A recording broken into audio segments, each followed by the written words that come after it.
Hello and welcome back to another video feature of the Immersive Worlds Handbook. I am entering the cacao chocolate cluster of nations here at World Expo. So let's go around and take a look at some of the pavilions.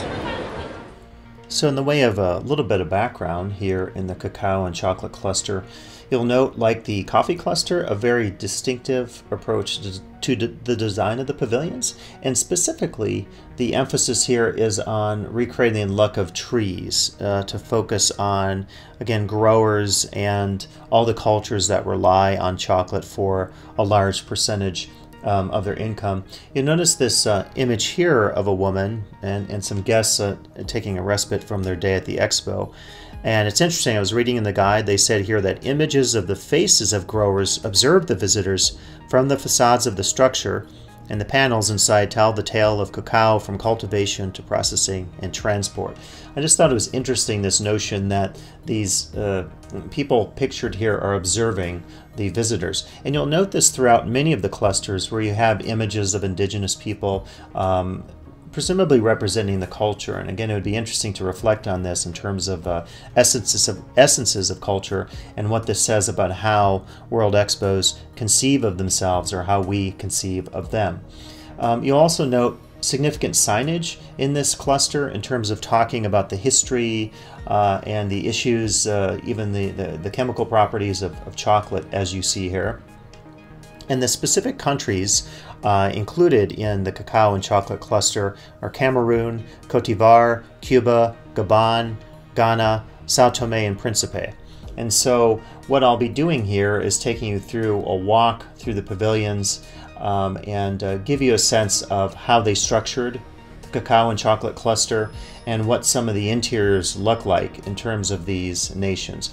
And you can also see here they were doing a chocolate demonstration during one day of my visit to this pavilion. So let's take a look at some of these specific countries now. Okay, and the first country on their tour will be Cameroon. And, you know, like the other pavilions, the focus here obviously is on chocolate, on cacao. Talks about here how cacao is a unifying factor in its economy, and the country is in fact the world's fourth largest producer. And so you see, as we will in the many small pavilions, that there is an emphasis on very quickly establishing with the guest the essence of what they're trying to convey about their culture. You're seeing also a nice shot here with the GoPro of some of the grounds, nice wide angles. You get a sense of those structures they used here in terms of the trees that I mentioned earlier symbolically here. Okay, next we're looking at Sao Tome and Principe. And there'll be three specific areas in this pavilion looking at the natural environment, which of course includes cultivation of cacao plants and biodiversity, the human environment, tracing the path from colonial plantations to the present day, and the biosphere as represented by its natural parks. And we'll hear a little bit of the sound of the pavilion here as well to give you a sense of its flavor.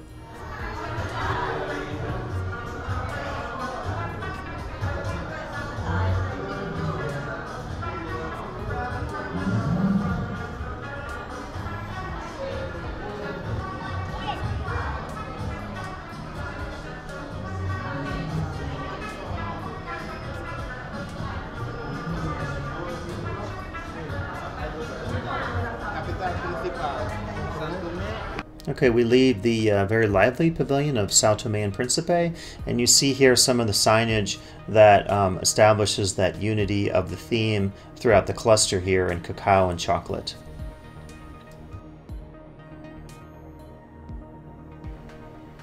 Okay, next we'll be looking at the pavilion of Cote d'Ivoire. And in addition to focusing on cacao, the pavilion emphasizes the importance of bananas, mangoes, pineapples, cashews, and other products. And interestingly enough, it is shaped, the pavilion, like a two-story chocolate box. And so it has this symbolic representation. And you can see you have this amazing chocolate fountain that greets you when you enter. Everybody likes a chocolate fountain, certainly.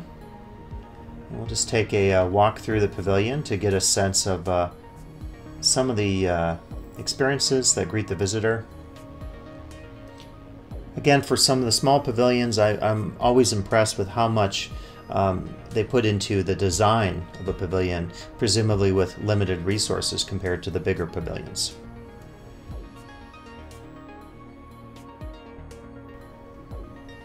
Okay, now as we exit, we'll be going towards the Pavilion of Cuba.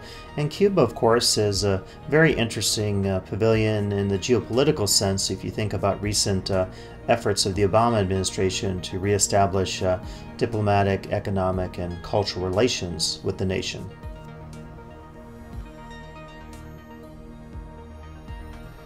And once again, let's take a listen then to some of the sounds of the pavilion.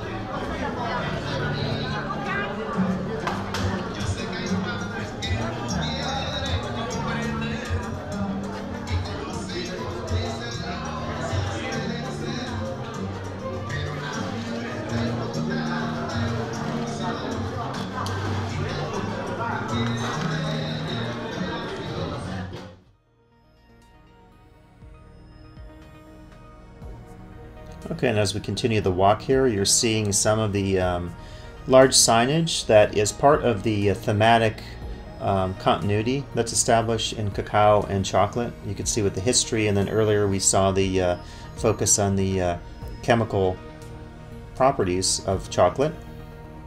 You see just a little bit more of that. We're coming up here on the pavilion also of Gabon, and looking at the pavilion, they've created a walkway throughout the space, and they focus on the five senses becoming involved in experiencing the carpet of leaves on the ground, glimpses of the sky between the fronds of equatorial plants, and the sounds and smells of the forest. And I think you can see here with the video installations, this may be the most elaborate of the many pavilions in any of the clusters. I would put this certainly up there with Venezuela. If you remember, there they had the virtual dancers, and so this was, I thought, quite impressive, and included in my sense of being impressed with this pavilion is also the color scheme that they used here and the lighting. It was one of the better ones, certainly not just in the clusters, but I think in all of the Expo. So we're exiting out. You see many chocolate stands here. Again, as I mentioned, and I'll talk about at the end of this video feature in a bit, you know, there is a corporate focus here, and we also, I think, felt that in the coffee cluster. And that may just be a reality of the Expo, so it's not necessarily a fault of any of the organizers. And now we enter Ghana and see their pavilion.